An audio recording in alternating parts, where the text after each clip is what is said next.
Hello and welcome to Wisdom and Productivity, the podcast of Dr. Efraim Martinez.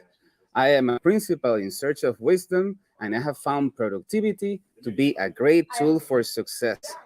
Today, I have the great honor of having with me Zach Korth, who I will be interviewing. He goes on Twitter by Not Your Average AP. He's an empathic, and it's okay not to be okay. What a powerful message. Zach Korth, who are you? Yeah, so thank you for having me. I'm currently the assistant principal at Jose de Diego in Chicago Public Schools. Been there for 3 years, education for a total of 13 years. Just getting ready to begin my doctorate. Just got accepted to UIC's prestigious EdD program. Oh, yes. Yes. And so, throughout the years, I've taught math and science in middle school. Avid runner, live in Wicker Park. And so just really incredibly honored to be on your show today. Beautiful. A lot to unpack there. So let me ask you a Yeah, couple of questions, absolutely. right? Like, Yeah. so you have been an AP for 3 years. Yep. What advice would you give to someone who is right now in that trench of thinking, I'm a teacher, I want to be an assistant principal? Yeah, I think that one of the things about transitioning from a teacher to an AP is don't lose your roots. Always, you're impacting change on a different level. Instead of impacting change on students, you're impacting change on teachers and students. I don't want anyone to think like, oh, now I'm impacting teachers. No, because while you're impacting teacher practice, you're also impacting student change, right? But I also, on my drive in here this morning, I also thought to myself, don't become the disciplinarian. So many times assistant principals become just solely based on discipline. And this is something that my principal and I had a conversation this week about making sure that you are still focused on instruction, making sure that you are still focused on relationships, making sure that you are still in the classroom and really cultivating and building that culture that you want, and ensuring that you aren't just siloed as the AP or like you were siloed as a teacher, right? You're a teacher of practice in your content area, right? You're a master of that content. You're a master of building those relationships with students, but now you are just shifting that. And so making sure that you don't lose sight of what your purpose is and where you are going. And, for some individuals, when you transition from a teacher to an AP role, if you are so bent on wanting that like teacher experience, one of the nice things that I did last year was I still got to teach one class. And so I still had my foot in the door of like being a teacher. So you can also have that opportunity to gradually transition from being a teacher to a teaching AP and then a full-on AP. And so, it just depends on what path you would like to take and what opportunities exist. I see. And you got accepted into the doctorate program at UIC. For anyone who's not an educator, why would you do that to yourself? Why would Yeah, I think, I have always been a self-starter, self-inquirer, really seeking out versus individuals seeking me out, which I think is a little bit different. Some people get tapped for things and other people see, for whatever reason. I think for me, it was, it had been at least 6 years since I had completed my master's. And as education is always evolving, I can come to conferences, I can go to professional developments, but I also want to build an family, like an education family of, so my cohort is of 19 individuals, 19 adults who will become a really tight-knit family. But the whole purpose for me was to really dig into more research, dig into more collaboration with like-minded individuals. I think UIC really works with CPS and works with a lot of different assistant principals and principals to really change the outcomes in urban education, whether it's CPS or here in Akron or wherever. I think for me, it was, I just need to get back into that engaging edusphere of like just looking at reading, collaborating, like-minded individuals, and really just kind of finding my niche of people that I can always bounce ideas off of while also gaining experience and getting that doctor name on. Yeah. Awesome. Congratulations. Yes. Thank you. So let's talk about like in Back to the Future. If you could go back in time to any of the professional positions you have held, what would be one or two things you will tell yourself to improve or do better? I think one of the things that I would look back on is, I was in the military and I used to be very rigid, which has its pros and cons, right? Like having strong classroom management was a strength, building relationships with students was a strength.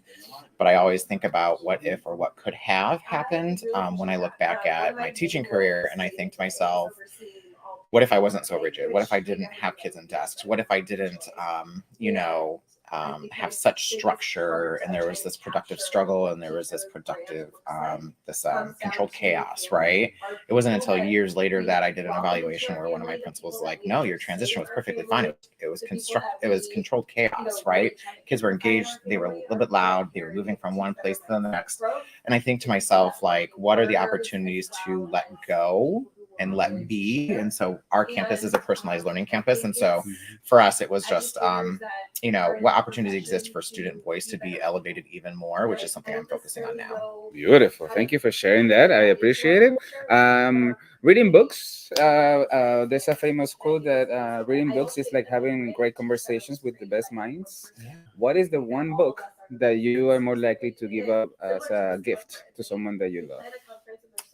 The book that I am currently reading, trying to remember what it's originals or unoriginal, and it talks about ensuring that you do not conform to society, that you have your own gifts and talents and experiences that make you who you are, and identifying the ways in which you can impact the world. And so um, one story within that book is talking about Warby Parker and eyeglasses and how nobody really wanted to invest in his company, but he had this novel idea, and that you could sell glasses online, and people weren't really like bought in on it. But now look at where Warby Parker is now, both with online and standalone stores, and it was just taking your own ideas and really running with them. And you can be safe about it, right? You can be hesitant about it, but if there's something that you truly believe and something that you're very passionate about, keep that at your core Yeah. to what you do and move forward, and things will happen when they happen. So, Zach, what do you believe in? Oh, I am such a big empath. Um, I don't believe that when we look at the educational landscape, um, feelings are valid.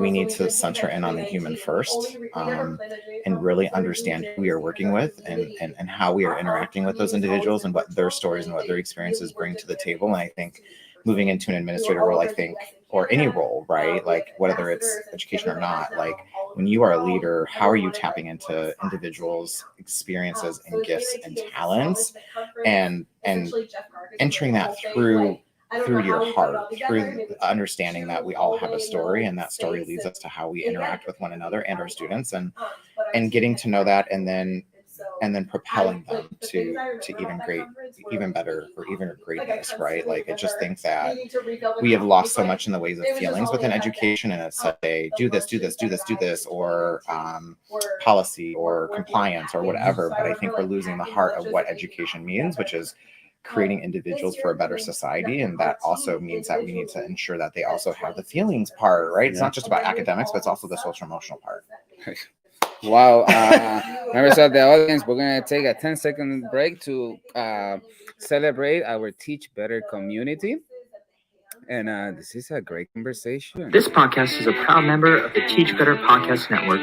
Better today, better tomorrow, and the podcast to get you there. Explore more podcasts at www.teachbetterpodcastnetwork.com. Now let's get back to the episode.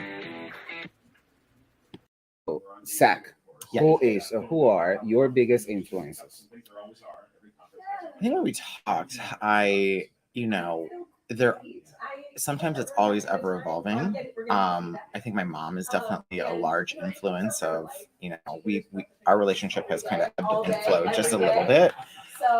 My husband, I think some of my other educational leaders who have kind of pushed me. I think, I grew a lot last year. And so I would say one of my professors at UIC is definitely, who runs the program, is definitely a large influence. But I think my mom, we've had conversations over the last couple of years, especially the last few months, about being true to yourself, being true to what you do and how you do it, and staying true to your beliefs, even when the times are tough, and knowing that whatever someone is interacting with you, that whether it's positive or negative is a reflection of their own self and their inner self and how they interact with you. And that's how I kind of lead conversations and interact with individuals, is that you are here, you have your own story, and how you might interact with me is a product of how you've grown up in life. And so how do you not necessarily take that personal, but also understand through a lens, right, lens of empath, like to be like, okay, this is where they're coming from. It's not necessarily personal, it's just how they've experienced. So I think my mom has definitely taught me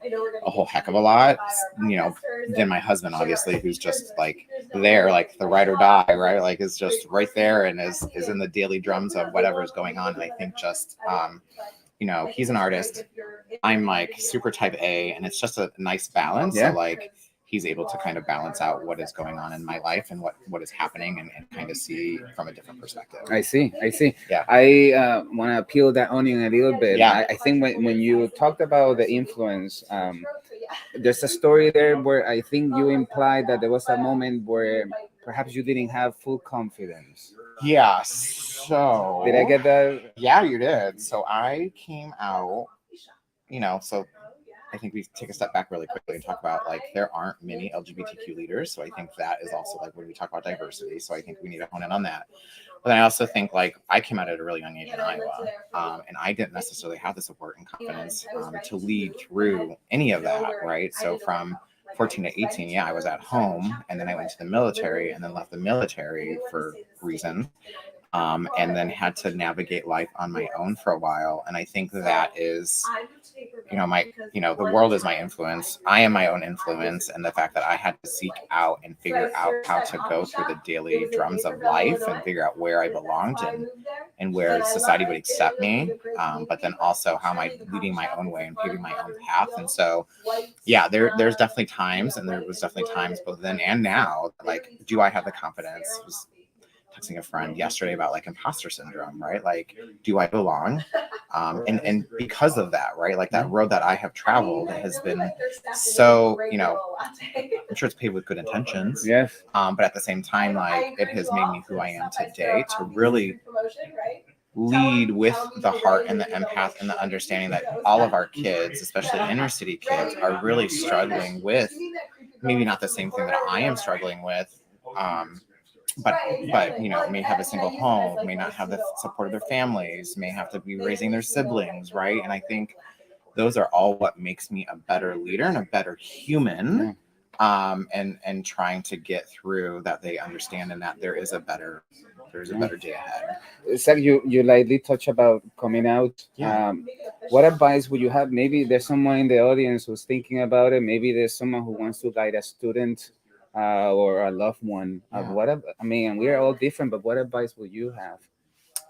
I think if you are confident in who you are, and you have a support system, I think that you can be and come out. I think that if I had to go back, and I know not everyone might agree with this, I may have waited, just because I don't necessarily want individuals to experience what I had to experience, right? Like, when or when it needs to happen. I think you internalize that and figure it out. But I think that there are tons of resources now, right, in 2022, versus 2000, right? So we've come a long way. Yes. But I think finding a very few close friends, and if you're a student, right, like friends is very superfluous, and so you have to be very careful. But if you're an adult, like, who your friends are and your closest allies are and who you can talk to. And I think starting there and then growing out, I think that, we have our own set of students that are definitely experiencing wanting to transitioning, like things of that nature. And so, I will never claim that I am an expert, even though I am an LGBTQ individual who identifies as LGBTQ. I'm also an ally, but I also don't have all the answers, right? So I also have to check that whole biased, or that whole kind of, I'm not the expert, but wanting to help support. So I think at the end of the day, who can you rely on? Who do you trust? And who have you experienced the trials and tribulations of life that you can sit there and say, okay, I can tell Efron that I am who I am, and I know it's not going to go anywhere. And when I am ready and willing and whatnot, then I can take this path. Yeah, beautiful and profound. Thank you so much. Yeah. Thank you for sharing that. So as you know, being successful includes being on top of our productivity, but Yeah. this means so many different things to different people. Yeah. How do you get organized? Do you have to-do lists? Oh. What would you want to share with us? Yeah. So I think for me, my calendar. I think when I first came into this role, I think that's one of the best things that my principal ever taught me was my calendar. Was just like my diary. Was like that's there, right? And I have learned probably in the last couple of months that like I have such ADD, ADHD that I like will switch phones and switch laptops and switch all these things and whatnot. But what works the best for me is that my calendar, and then if it's a Monday or if it's a Friday, I have like, a pad of paper next to me, and it's just like, I got to do this, right? Like on Mondays, I'll check in with my principal. And if I've been gone, like, I was on last Thursday, Friday, and I came in on Monday of last week, and we touched base on some things, and then I had them on a piece of paper, right?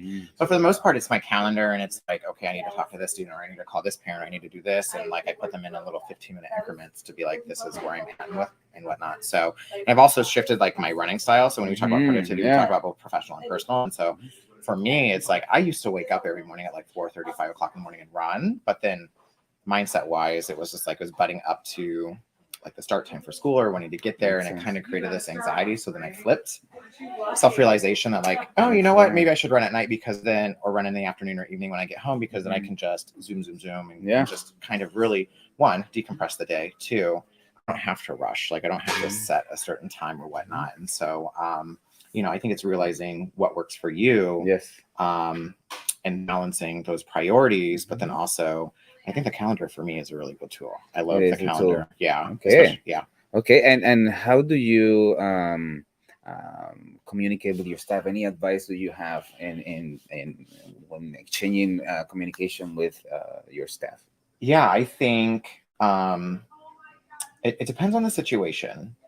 At the end of the day, I think one of the couple things that I do is I randomly will text them and just say how much I appreciate them. I think that's one piece, right? I don't think they get that enough. I, depending on the situation, I might go and have a conversation with them. But then, I think almost every campus does this. I don't want to quote that, but I think, every week we send out the weekly news, Sure. like what's upcoming and whatnot. And I think, that in itself is an ever evolving document. And I would like to propel that even further to be like a living document where it's just, maybe it's just not one piece where it's like each week it's a new document, but maybe it's a rolling document where people can see stuff. That makes sense. And then this you can find search. Yeah. And then I was thinking like, what would it look like to have bite-sized PD embedded in that? And so like, how can I highlight teacher practice and put something in there that I saw last week? Like one of my ELA teachers did this roll the dice. And so it was like, if you roll the dice and you get a 5, you need to say 5 adjectives. If you roll the dice 2 nouns from the book, summarize chapter 1, right? So that, how can we then highlight teacher practice? If teachers can't get into another classroom, this is another way or another avenue to do that. And so how is that communication being put out, and what can they use and see? I see. So yeah. Okay. So just multiple avenues. I think that at the end of the day, I think face-to-face conversations will always be the best. The best, absolutely. Always. Yeah. Oh my goodness, I missed that so much during pandemic. Yes. Let me tell you, tell me about your habits of success. You mentioned running. I love to bake. My husband is, when my husband is like, oh my gosh, what's going on? He's like, go bake, like go make something. And so then I'll end up baking. Okay. So running, baking, reading. Wait, what's your signature dish? Banana bread. Oh, okay. Yeah, last time I made it, I didn't actually use sugar. I actually used honey. So trying to make it healthier and kind of really think that, because I may look great, but I also need to lose like 15 or 20 pounds. But that's when running comes in. Yes, that's where running comes in. But I think you also need to take care of your whether it's spiritual or whatnot. You need to take in your inner self, and I hate to say that, like, if you're not happy with yourself, then whatever. But at the end of the day, I think you need to feel good and feel good about yourself so that you can then provide for other individuals. So when we talk about filling your cup, yes, success is that cup. And I think that baking, reading, running, I think sometimes binge watching Netflix. Absolutely. What's your favorite series? So we just finished Midnight Mass. Ooh. So I am one of those that's into like the not creepy, but like the haunted and the paranormal. Okay. My daughter likes that too. Yeah. So I like that. And so that was a great one. My husband turned me on to it in like episode 3. So then I had to like go back and like yeah, it has to be from the beginning. Beginning to like right, like so yeah. But I think but then also going into other classrooms and seeing what teachers are doing so that I can speak on behalf and with that teacher about what they're doing, but then also filling both my cup personally, but then also filling my cup professionally on still being relevant with skills and opportunities and different things when I have to do the observations and whatnot. Yes, absolutely. Thank you so much. Any other interests that you would like to share with us? I love nature. I love my husband and I are really big on natural parks. Okay. So the natural parks, like we just got back from Smoky Mountains. Like Ooh. We are currently working on getting all the stickers for all the different national parks that we went to. But there's something to be said. You know, we used to live in Portland, Oregon for 4 years. And there's something to be said about going into the forest and smelling the trees and the pine and all those things. And I think that is what really fills my cup is just being in nature and watching the fall colors. Yeah. You know, we're in Ohio right now and like the leaves are changing and it's just gorgeous. And I think that just makes me remind myself that we are present, that we are here, that like life is always ever evolving. And never lose sight of what is happening in the world and happening around you when you are deep in the trenches of education or wherever you are. I think you have to stop and just look around for a moment. I often think to myself, wow, I'm just this tiny one person who is currently standing on cement or something. Why am I here? What am I doing? But at the end of the day, like, you get to see all this gorgeous change and things happening. And I just don't want anyone to lose sight of that when things are getting tough and things are really rough. Like, just take a moment, stop, breathe, look around you, and just try to find something that you can honor and experience. Beautiful. So profound. This has been such a great conversation, Zach. Yeah. Anything else you would like to share with the audience? Yeah. Fight for what you believe in. Fight for life. Fight for the success of our students. I know that they are trying. Right, behavior is a coded message. I used to say that quite often, and behavior is a coded message, right? And everyone is trying to communicate in the way that they've been brought up or the way in that what they've been taught. And so, please don't take it personally, but just know that like they are trying, we are trying, everyone is trying. I think that you just need to dig a little bit deeper and truly find out what their story is, so that you can help support them. Wow, deep, profound.